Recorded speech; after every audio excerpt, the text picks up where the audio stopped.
Hey diggers, I'm back in the garden again, and I'm just showing you how to dig some fertility into your soil.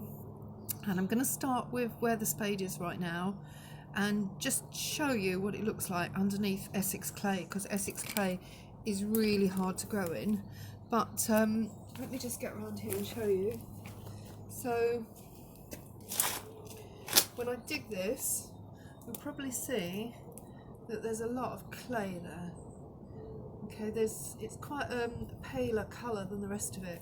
The top has got slightly browner, so it's slightly more pliable, but it's not good. I've never grown vegetables in this particular part of the garden before, and I've done it just to show you what we can do to lighten this soil. So I'm going to dig a hole quickly. Hope that's not getting in the way. You can see the deeper I get, the more clay we are. That's no good for anything. Certainly not in a small garden like this, and I'll show you the garden in a minute. It's diddly.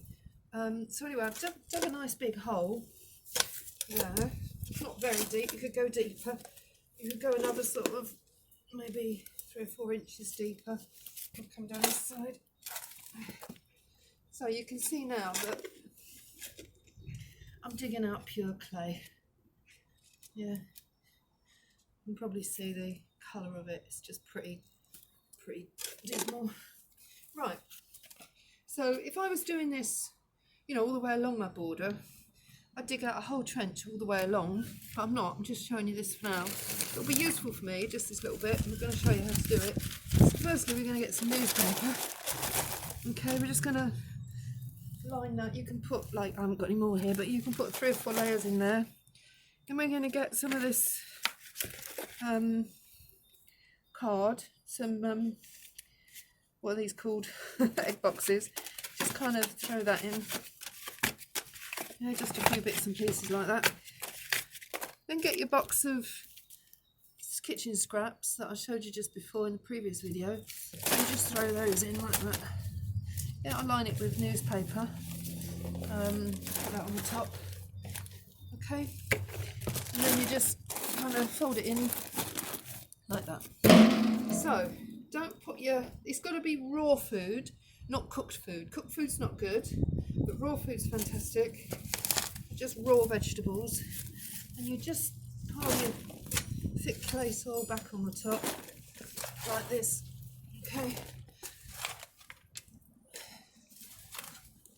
and then you just see if I can pull them. I've dug up quite a bit here, and I've got other little bits growing in here as well. So put that on, just tread it in, and we're not ready to grow yet directly into the ground, so you don't need to worry immediately.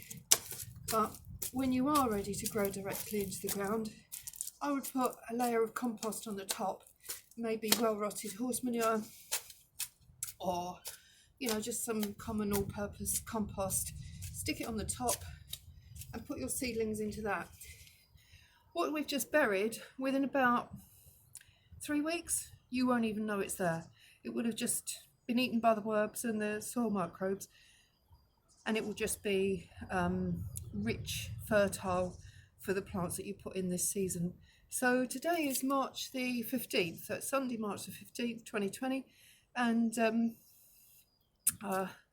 if you get doing that now, you know, in the next few days, week or two, when you start to grow stuff in the ground, it'll have some fertility coming up from below.